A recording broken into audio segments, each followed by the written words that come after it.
Na história de hoje, eu gostaria de falar a respeito do espinho de hoje será a flor de amanhã. Certa vez um homem pediu a Deus uma flor e uma borboleta, mas Deus lhe deu um cacto e uma lagarta.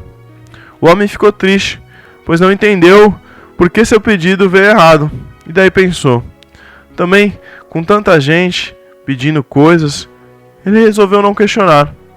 Passando algum tempo, o homem foi verificar o pedido que ele tinha esquecido. E para sua surpresa, o espinho e aquele cacto tão feio, ele havia nascido a mais bela flor, e daquela horrível lagarta, uma belíssima borboleta. Meu irmão, o que tiramos de conclusão com tudo isso? Deus, ele sempre age certo. O caminho dele é melhor. Mesmo que aos nossos olhos pareça estar saindo tudo errado, estar dando tudo errado, se você pedir uma coisa a Deus e recebeu outra, confie. Tenha certeza que Ele dá o que você precisa, só que no momento certo. Nem sempre o que você deseja é o que você precisa. Como Ele nunca erra na sua entrega de pedidos, na sua magnitude, na sua graça, na sua grandeza, siga em frente, sem murmurar ou duvidar. A sua vitória, a sua bênção já está chegando. Então, nós podemos tirar isso de lição. Deus, Ele sempre age certo. E agora, com muita atenção e reverência, vamos ouvir a exposição da Palavra de Deus. E a mensagem de hoje tem como tema: do vale do medo para o vale da bênção. Muitas pessoas sofrem com esse tipo de coisa. Muitas pessoas estão cegas, por exemplo, com o medo.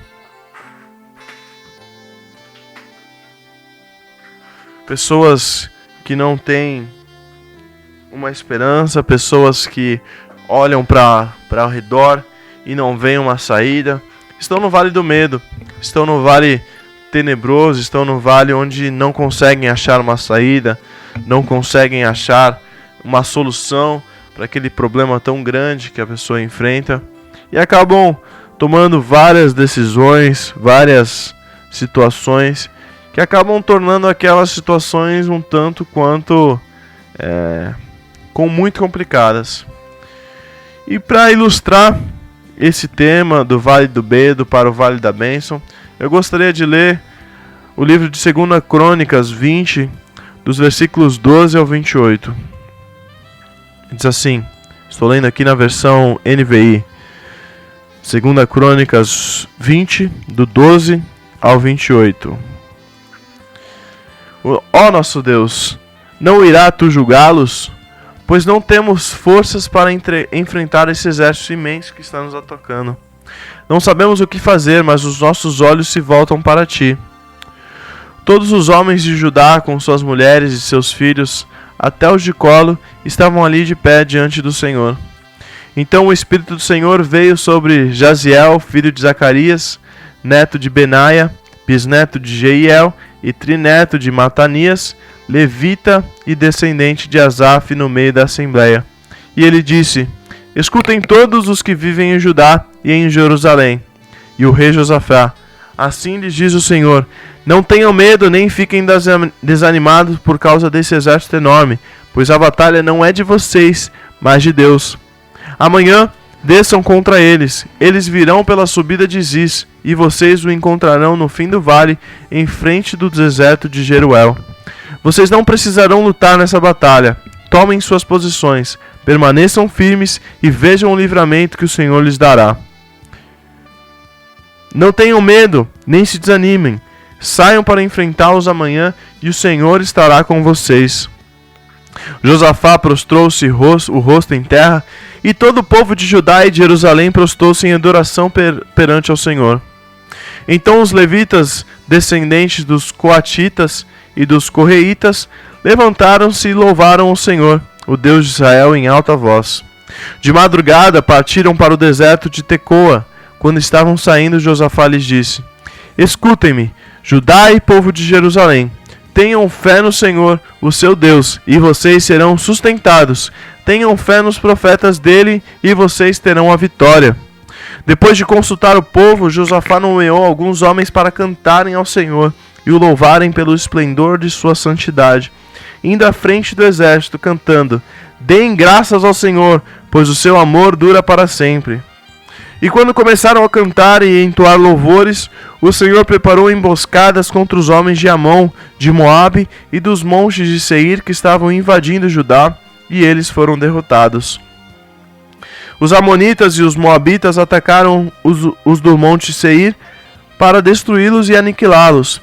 Depois de massacrarem os homens de Seir, destruíram-se uns aos outros. Quando os homens de Judá foram para o lugar de onde se avista o deserto, e olharam para o imenso exército, viram somente cadáveres no chão, ninguém havia escapado.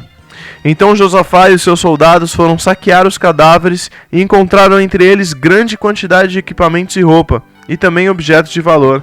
Passaram 3 dias saqueando, mas havia mais do que eram capazes de levar. No 4º dia eles se reuniram no vale de Beraca, onde louvaram ao Senhor. Por isso até hoje ele é chamado Vale de Beraca.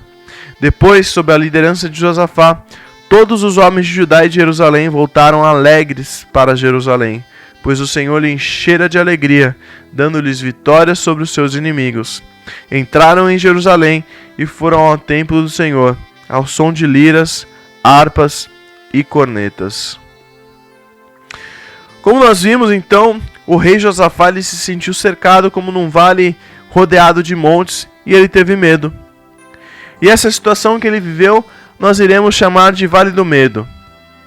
O Vale do Medo é um lugar baixo ou fundo, cercado de montes ao seu redor, por exemplo. E é comum, todo vale, ele é escuro, frio, e ele não tem visibilidade do horizonte. E muitas pessoas, como eu já disse no começo, estão vivendo em um vale de medo, sem visão de uma solução para o seu problema, sem poder ver o horizonte. O medo, ele cega as pessoas. O raciocínio é comprometido em situações de medo, impedindo o pensamento e a criatividade. E eu te faço uma pergunta hoje: você já passou pelo Vale do Medo? E nós vamos aprender com essa história do rei Josafá e o povo de Deus, como eles saíram do Vale do Medo e como eles foram para o Vale da Bênção. Primeiro, eles olharam para Deus. Então a primeira coisa que você deve fazer é olhar para Deus. No versículo 12 diz: nossos olhos estão postos em ti. Na oração de Josafá, ele apresentou toda a situação para Deus, bem como seus temores, seus medos, suas angústias, mas ele concluiu declarando para o Senhor que muito maior de tudo é o seu Deus. Quando nós passamos por um vale de medo, não adianta ficar olhando para os problemas, não adianta a gente ficar olhando para as situações que acontecem. Quanto mais nos focamos na situação, mais tenso aquilo se torna, e nós gastamos a nossa energia inutilmente. A melhor coisa que podemos fazer é olhar para o Senhor e contemplar a saída pela graça de Deus. Então, tenho a oportunidade de fazer mais uma pergunta para você. Você olha mais para o problema ou busca a solução em Deus? Meu irmão, firme seu olhar em Jesus, pois Ele é a única solução. Segunda coisa que nós devemos fazer, que o rei Josafá fez, receber o Espírito Santo. O verso 14 diz: então veio o Espírito do Senhor no meio da congregação. Quando o rei Josafá terminou sua oração, o Espírito Santo veio sobre aquele povo. Todos os que estavam amedrontados, como a igreja no dia de Pentecoste, ao sentir esse poder, eles foram fortalecidos. E depois de olhar para Deus, precisamos buscar o Espírito Santo de Deus para nos fortalecer. Quando nos sentimos sozinhos, temos medo, mas se a presença de Deus está conosco, não temos o que temer. E eu faço uma pergunta novamente a você: você tem buscado a presença do Espírito Santo? Se não, saiba que você não está sozinho e Deus, Ele te fortalece. Terceira coisa que o rei Josafá fez foi não temer, confiando que Deus lutaria por ele. E no nosso caso aqui, não tema, Deus ele luta por nós.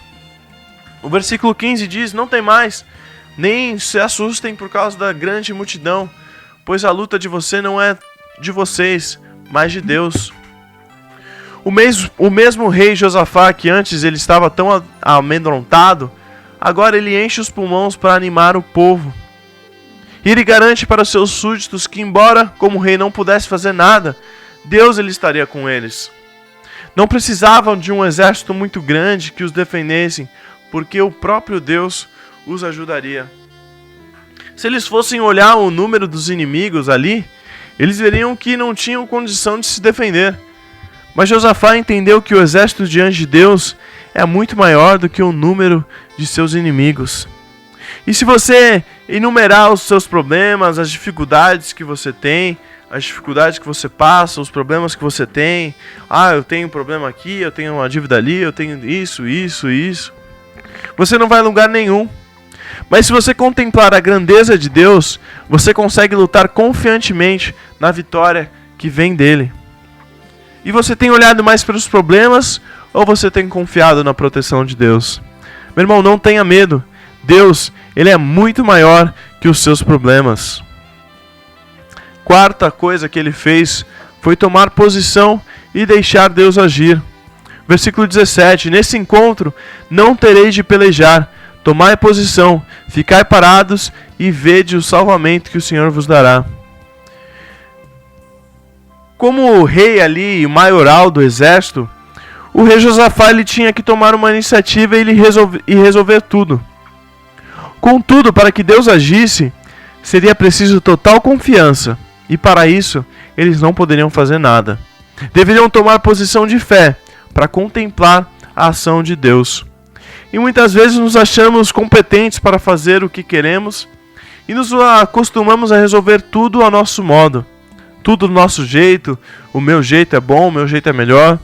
E somente quando nos vemos impotentes diante de algumas situações, muitas vezes impossíveis, ou situações que nós mesmos criamos, é que nós deixamos Deus intervir no nosso meio. É aí sim que nós pedimos a Deus: Deus, por favor, me ajude. Pelo amor de Deus, Deus, estou sofrendo muito. O Senhor não olha o meu sofrimento, mas muitas vezes nós não deixamos Deus agir porque nós queremos fazer do nosso jeito. Você tem feito as coisas da sua maneira ou você tem pedido a orientação de Deus? Que você possa pedir a orientação de Deus. Não basta nada você querer tomar suas decisões, não basta nada você querer tomar as diretrizes da sua vida, as soluções para os seus problemas, se você não coloca a sua vida nas mãos de Deus. Deus ele tem a solução perfeita para você. Deixe Deus agir em sua vida e não tente interferir nisso.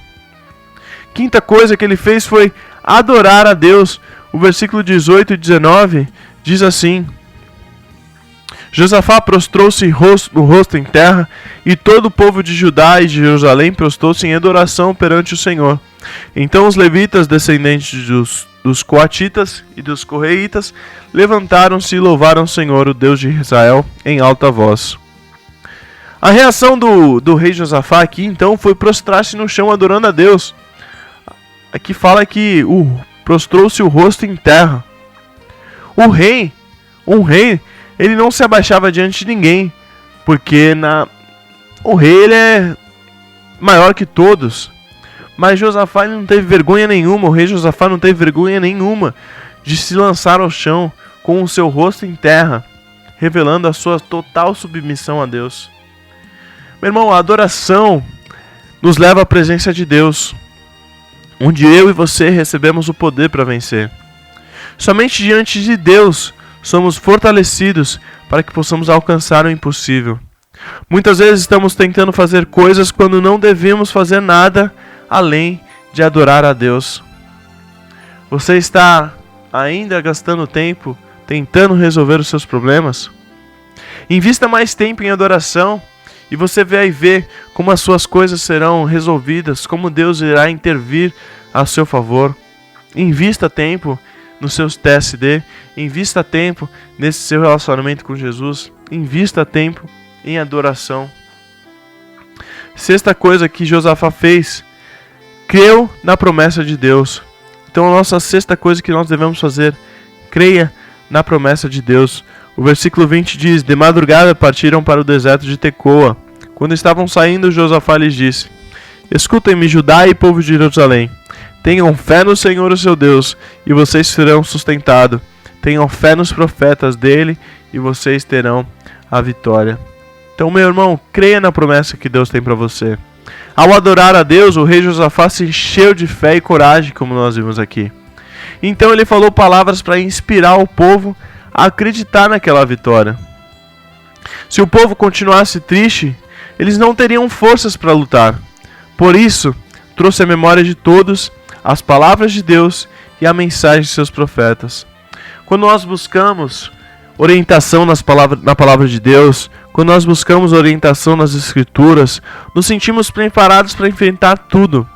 Pois como diz em 1 João 5,4, todo que é nascido de Deus vence o mundo, e esta é a vitória que vence o mundo, a nossa fé. John Wesley dizia que quanto mais coisas tivesse para fazer num dia, mais cedo se levantava para orar e mais cedo ler a Bíblia, e assim tudo dava certo. Eu e você estamos fazendo o quê? Estamos investindo nisso. Nós temos exemplos de pessoas que faziam coisas muito legais para buscar a presença de Deus, para buscar a face de Deus. E o que eu e você temos fazendo? O que eu e você temos buscado? Estamos colocando a nossa fé, a nossa esperança em Deus?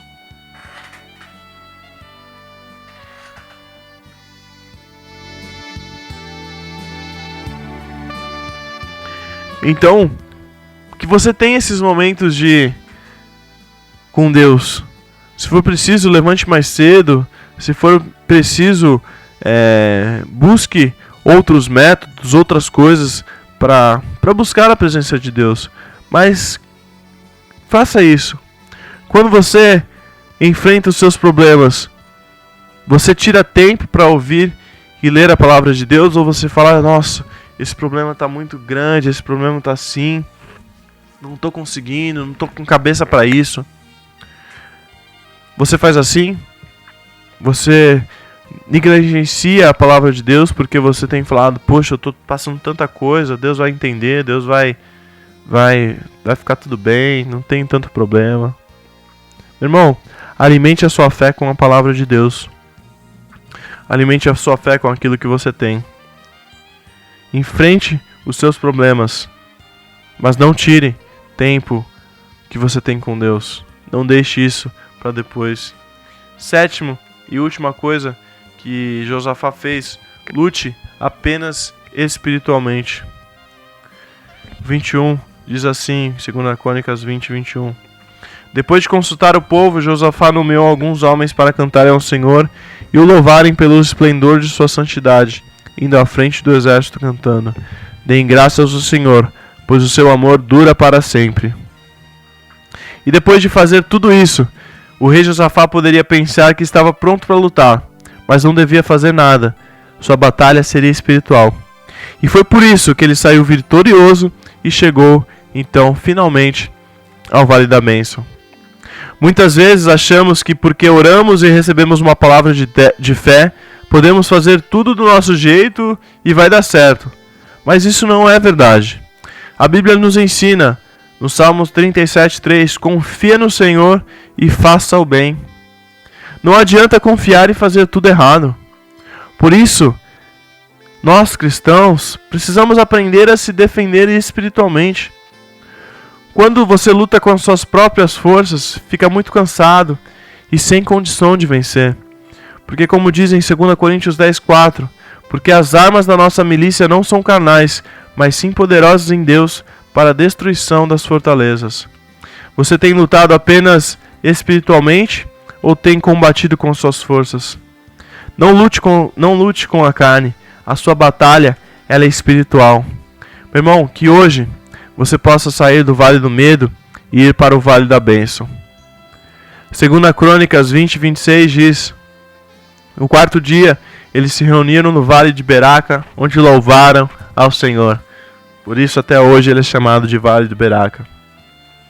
Então no quarto dia eles se reuniram, onde eles louvaram ao Senhor. Glória a Deus por isso, glória a Deus pela sua palavra. O rei Josafá e o povo de Israel saiu do vale do medo e chegaram ao vale da bênção porque eles tiveram paz e receberam a bênção do Senhor. Meu irmão, a caminhada para você sair do vale do medo que você está para o vale da bênção pode ser um pouco longa, mas você precisa saber o seguinte: olhe somente para Deus. Não tema, confiando que Deus não irá te defender. Não temer, confiando que Deus irá te defender. Tomar sua posição deixando o Senhor agir. Ser um adorador. Crer na promessa de Deus e lutar apenas espiritualmente. Então, meu irmão, o que você tem feito? Qual tem sido a sua saída para tudo isso? Que nessa manhã você possa ter muito claro isso na sua vida. Olhar somente para Deus. Não temer, confiando que Deus ele te defenderá. Tomar a sua posição deixando que o Senhor age em seu favor. Seja um adorador. Creia nas promessas da palavra de Deus e lute apenas espiritualmente. E nessa manhã eu faço uma última pergunta. Você está num vale de medo e solidão? Que você possa ter esses 7 aspectos que eu acabei de mencionar. Que você possa ter a coragem, assim, e a confiança como esse rei Josafá teve, de sair desse vale de medo, de solidão e caminhar para o vale da bênção. Meu irmão, saia hoje desse vale e venha para o vale da bênção. Que Deus abençoe a sua vida.